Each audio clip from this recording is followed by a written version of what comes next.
a little bit of time talking about, number one, how you got into PA school and your journey through that, what it's like to get started actually going through the process, how to crush exams and courses, and then potentially answer some questions of users as they call in and ask, and any other tidbits or tricks, pieces of advice that you want to pass on to our listeners today. Of course. Really excited to have you join us, and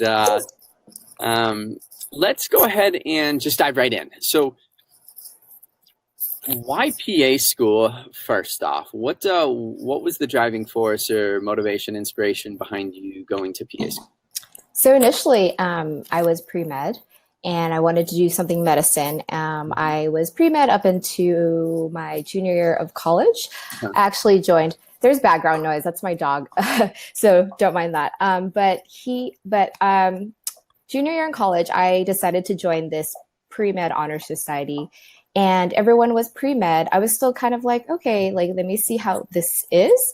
I saw what they went through, how they were studying for MCATs and the residency and fellowships and all of that, and I kind of got scared, but I still wanted to kind of see what it was all about, so I stayed in that.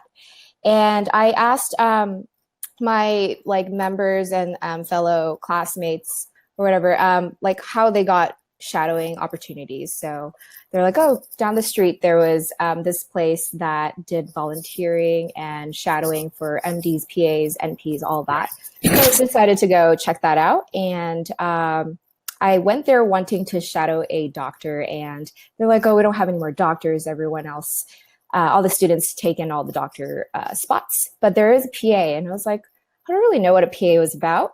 But I was ready to just jump in and just shadow anybody in healthcare. So I did that, and I was really pleasantly surprised of what a PA is and what they do and what the future for PAs were. So that kind of changed my whole route, so to speak. And from then I started to read up more about PAs and what the curriculum was like for PA school and what the job outlook was. And it just went from there. Well, it's definitely a growing field, and it's interesting, right? Because there's an incredible amount of autonomy as a physician assistant, and you get to do so much of the medical kind of arena, yet you don't have the, 4, 8, 10, 12-year educational cycles that you do going to actually become a doctor. Exactly. So there's probably a lot of benefits, some pros and cons to everything.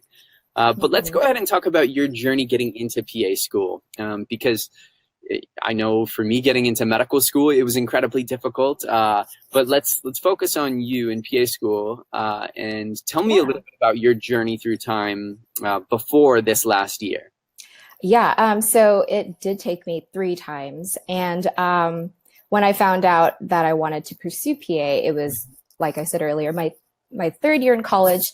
And it was kind of late because I didn't really have any healthcare experience or patient encounters, more or less. So it was kind of tough, but I ended up applying my senior year in college.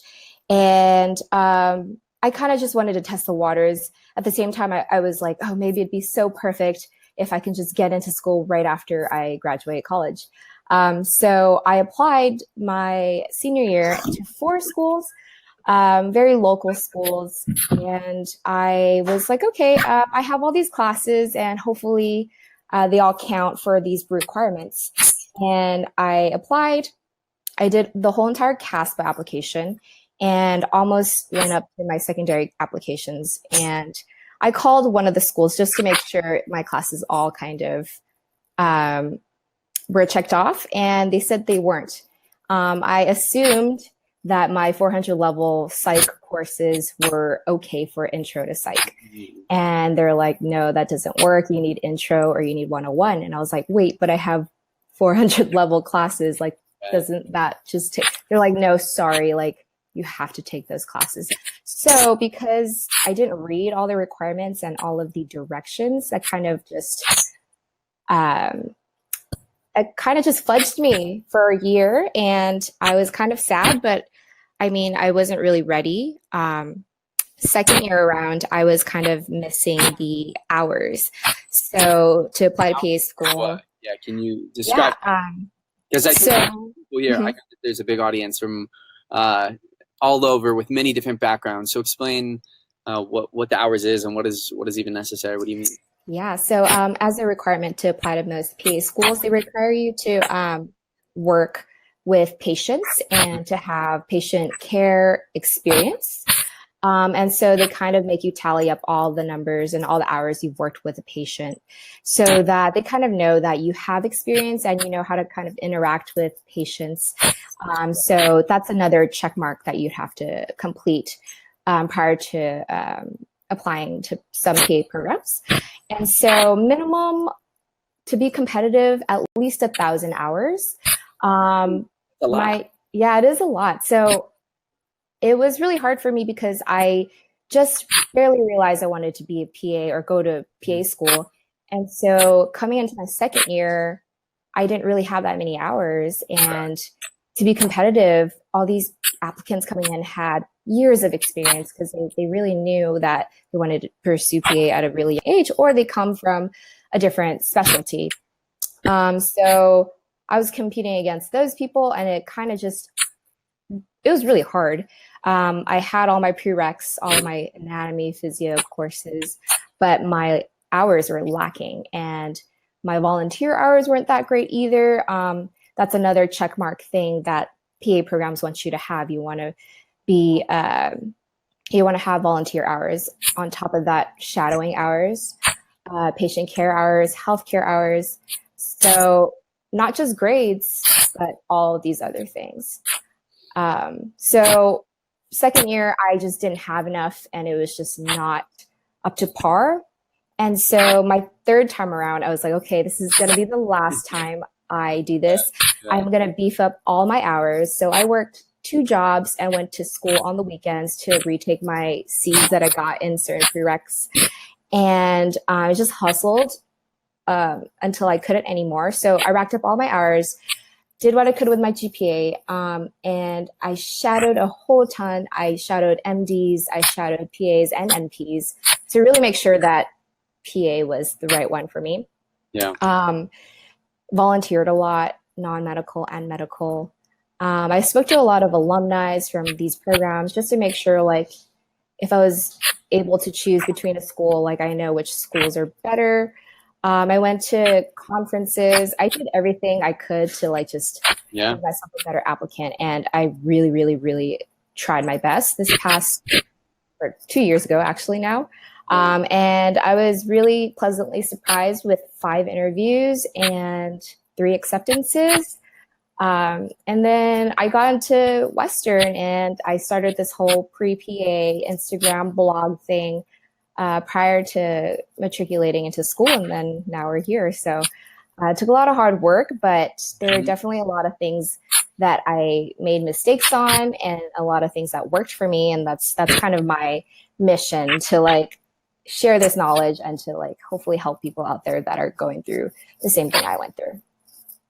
Well, I mean, realistically, you know, applying multiple times, but you persevered, and it takes a lot of grit and, you know, determination to do that and spend many years going through the process. And it sounds like maybe enhancing parts of your application, or, you know, checking off some of those boxes that otherwise you didn't have working in your favor. So that's great. When you think about that, and I know you share some of this advice on your blog, so why don't you actually take a second and tell people, what is this blog? Where do they go?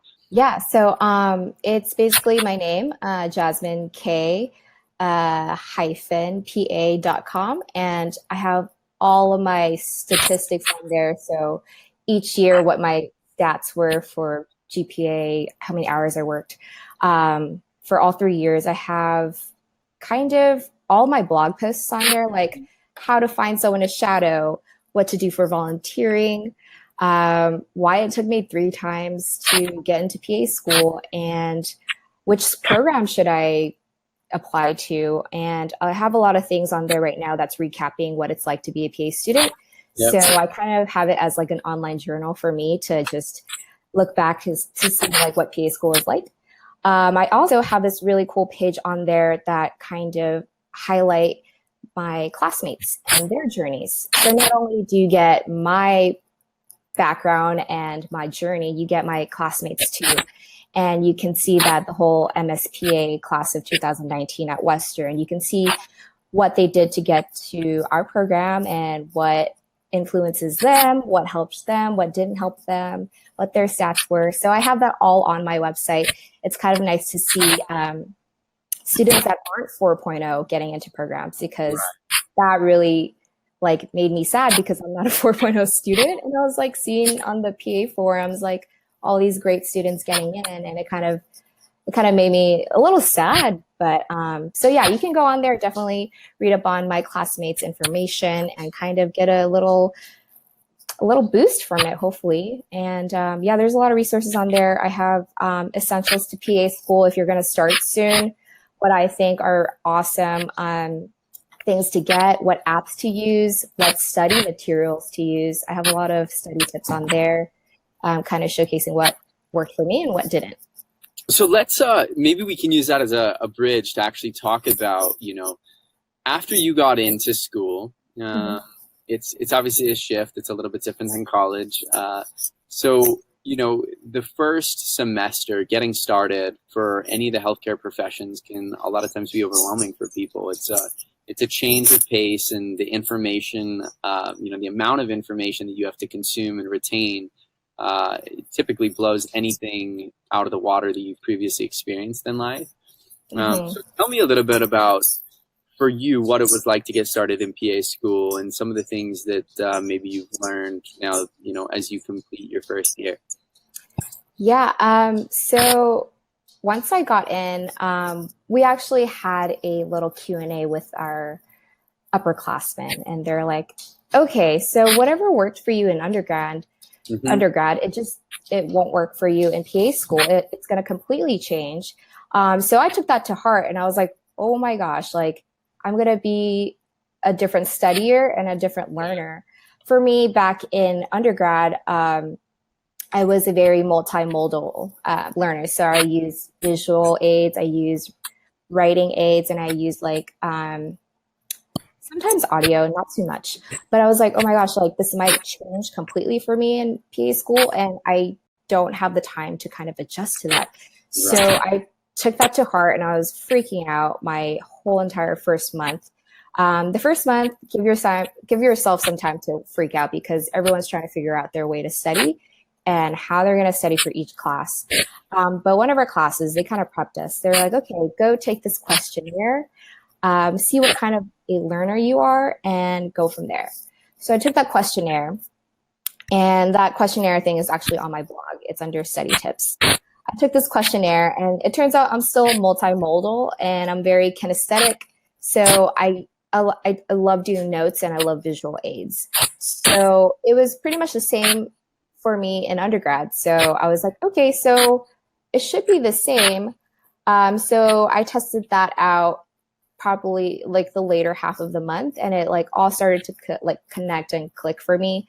But our program actually did a really good job in easing us into the information. So it wasn't too crazy all at once, but there was a lot of anxiety, because you're like, okay, here it is. Like I'm here, like it's going to be really hard. And it wasn't too hard in the beginning, because they did such a great job of just easing us in. But you're just like, oh my gosh, like I'm comparing myself, like my classmates studying, I see it on Instagram, they're studying for this. And I'm like, I'm hanging out with friends, and I just like feel so anxious and feel so guilty. So there's a lot of emotions the first month, and you're just trying to figure things out. But yeah, so for certain classes, like I use different study aids versus other ones. So for example, for pharmacology, I freaked out because I've never taken pharmacology ever in my life.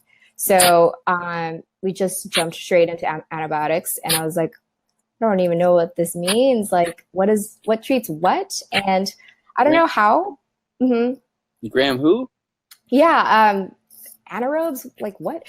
So I was kind of like flustered, and we had a test like 3 weeks in, and I was like, oh my goodness, I got a really bad score on my quizzes, and I was like, am I supposed to even be here? I felt like an imposter, like what's happening? So I don't know how, but Picmonic kind of just like came into my life, and I was just using it, and it was a very visual and very like just like it was just concise and high yield, and it was just like perfect for farm for me. I actually used it. I didn't really tell my classmates about it because I was like, oh, let me just try this, and if it works, I'll just tell more people about it. So I used a couple of like the free trials, I want to say, and then I took a quiz and I got a really good score, and everyone else kind of didn't, and I was like, oh my gosh, like let me see if like people can use this and maybe it'll work for them. So I showed it to my classmates and they like used the free trial, and it was great for them. And so they started to use it too.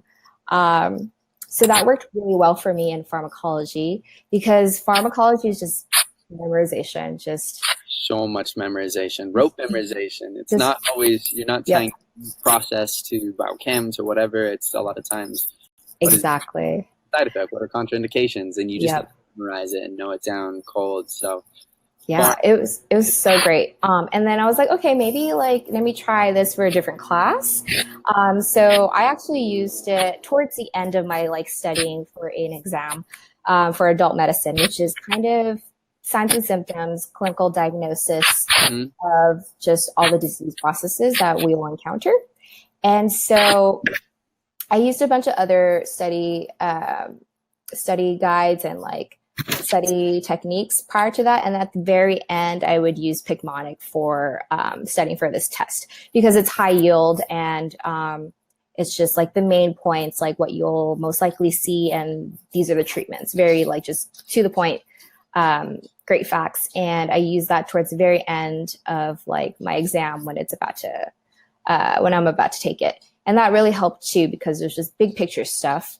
So that, yeah, it really helped with pharmacology and with adult medicine. Hands Prep Pearls. It's kind of like the holy grail of PA school. It's a pretty big textbook, and it has high yield facts in it. And a lot of PA students use it to study for the boards, which is PANCE. And I actually use it while I'm doing adult medicine because again, it's high yield facts. Like when you just don't have time to read the textbook, you just go through that probably towards the end of your studying, and just to like get all the information going in your head. So I used that definitely. But I definitely, let's see, used more of like study guides and Picmonic towards the end. PANCE Prep was a little bit overwhelming because like one page has like a bunch of information on there, and it just got too crazy to look at. I rather look at pictures sometimes, and I just either did Picmonic or I did osmosis videos on YouTube. Those are great as well. I also actually created my own Picmonics because that is an option on the app. So some of like the values for like lab values, for instance, it didn't match up with what we're taught. Like some professors like their lab values to be Right. tested, which is ever changing sometimes. But I was like, okay, well, I don't want to remember the wrong one, which is probably the correct one in Picmonic. So I just went in and made my own, and it was super easy. And it just helped me so much because actually, you know what? Let me show you because pretty proud. Um, but yeah, I went in and I made my own Picmonic, and it really helped me. Right now, we're doing emergency medicine right now, so it's a lot of information all at once. Mm-hmm. And don't mind the craziness, but I use kind of the ones for electrolytes and all that. And I just kind of created my own. I just made that a 0 instead of whatever number that was. Yeah. 135, I want to say I turned it into 8. So Just stuff like modified the that. values and changed it up. Yeah. And then for like, I drew my own stuff.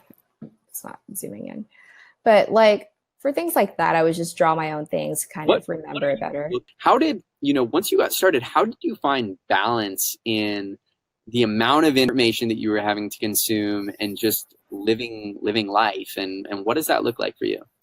Yeah, balance is it's a very hard thing, but it turns out that I'm a very schedule oriented person. So I love my Google Calendar. So that's another little study tip thing that you guys should download. But my Google Calendar is my everything. Like I don't know what I'm doing in the next hour unless I look at my Google Calendar. Um, it's awesome. I schedule in actually my classmate. There's this one classmate that schedules in all of our classes for that whole semester. So he kind of keeps track of, oh, when this class changes or if we have a guest speaker that day. So he manages all of that. I link that to my personal Gmail account and my calendar, and I see all of that, and then I schedule in when I need to study. There is a reminders option on there, so you can remind yourself to study OBGYN at 6 o'clock tonight. And then, oh, I love working out. I need to work out. It's like my outlet from school. So I'll schedule in my 1 hour workout with high fitness, which is like kind of a cardio, high intensity workout thing. And then if I have a dinner, I schedule that in. If I have a wedding to go to, I schedule that in. Mostly it's all studying, but it's all through my Google Calendar. And yeah, I put like times when I have to walk Carter, our rescue dog. I literally do everything on my Google Calendar. And that's how I balance everything. I look at it and I'm like, okay, I need to have some friends time. I need to have some family time. Got to schedule that in. So that's kind of how my life runs, and I love it. It keeps me on track and it keeps me very mentally sane because I get to work out and see family and friends and all that. So You need to. It's so important to try and maintain balance despite the fact that time, you never feel like you have enough time to study, enough time to get things done. But ultimately forcing yourself to take a break, spend time with family, have a little bit of fun and relaxation. It's crucial. So that's great. How do you keep a healthy lifestyle in PA school? I'm a dancer, so I definitely wanted to keep dancing, but I didn't have time to be on a team. So I love dance classes. I made it a point to schedule in at least 2 dance classes a week. Now I'm taking a break from dance, but I'm doing something called high fitness or high intensity interval training kind of workouts. And I try to do that at least twice a week. When it's exam times, once a week. Sometimes when it's finals time, none, but I try to at least work out. Love it. I love it. All right. In regards to getting into PA school, do admissions committees look more for healthcare internships, research internships, or solely direct care patient hours and shadowing hours? How do you kind of quantify or qualify? And is it different per school? And you might know, I have no idea. Research, healthcare internships, direct patient care hours. What's important, what's not? Right. So a lot of programs will just blatantly say it on their website. Patient care hours, we need 3,000 or we need 1,000. Healthcare experience, they don't really say. Not many places care about research, but I'm not sure. Don't quote me on that. But I know the ones that I applied to didn't have any research requirements. Yeah. But they really want you to be able to have patient care experience because they want to know that you're able to interact with patients and just know how to interact with them. So on their site for each program, it's all different. Western U, we don't require any healthcare or patient care experience. Other schools like Stanford, they require 3,000 or something like that. So it's very different for each program, and you need to read the requirements, or else you're just going to fudge yourself, and you don't want to do that. So yeah, it is different. Points, right? Mm-hmm, exactly. Slide kind of bit you because you didn't maybe have all that fleshed out. Mm-hmm. So. All right. What classes did you take while working, and did you do this online or in person? I retook my chemistry series, my bio series, my genetics, psych, and soc because those are the ones that were either C's or I just didn't have. Mm-hmm. I retook them in person, and I did, I think, one of them hybrid. So one of it was like online and then in person. So I did those through community colleges, and I get this question a lot. They don't look down on you if you take it out of community college versus a university. As long as you get that prereq done, you're good to go. So I did most of them, yeah, community colleges at a university and hybrid classes online and in person. Okay. What is your best recommendation to starting PA school off on the right foot? Get that schedule and plan everything out, because that really kind of helps me a lot. Yeah, get a schedule, get a calendar, get Google Calendar, set it all up, have a classmate set up all the classes for you, or you do it yourself. I did that myself initially until we got our classmate to do it. And just live by it. And that's how I'm doing it.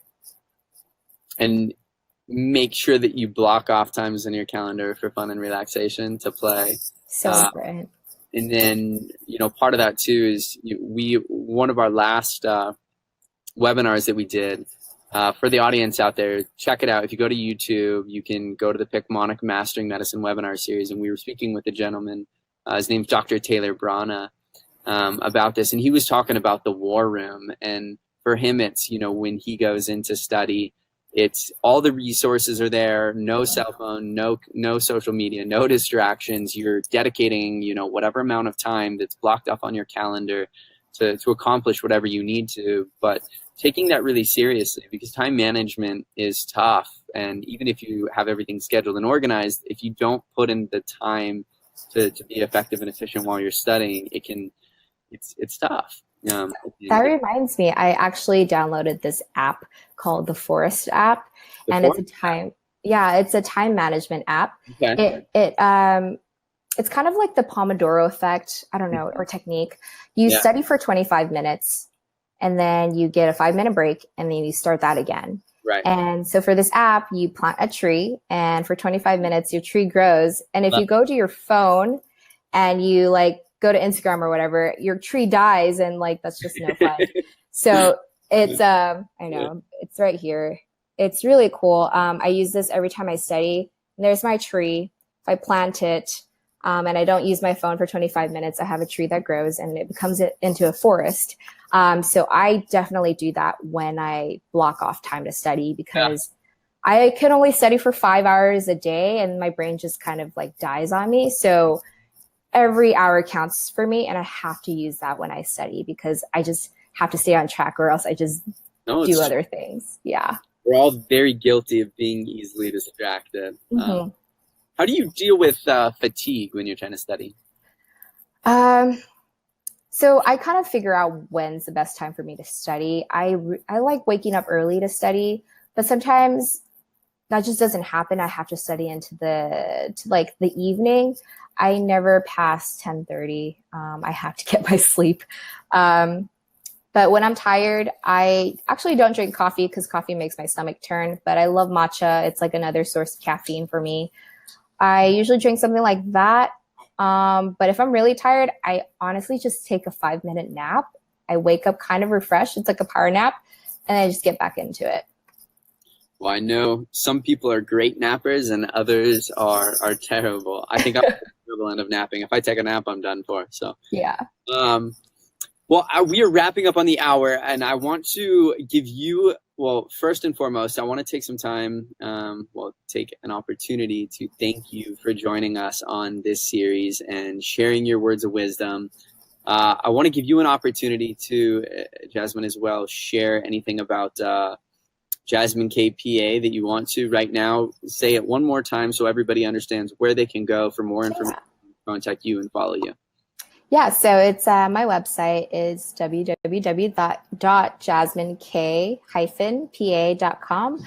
I'm very active on my social media, which is Instagram. That's my main platform. And if you ever have questions, you can always DM me. You can always email me. But first, check the blog, check the website, because I have a ton of information on there. And yeah, just I have a lot of things coming, good content. I'm always here for advice, so you can always message me. But yeah, everything's going to be up on the website. So if you ever need any questions answered,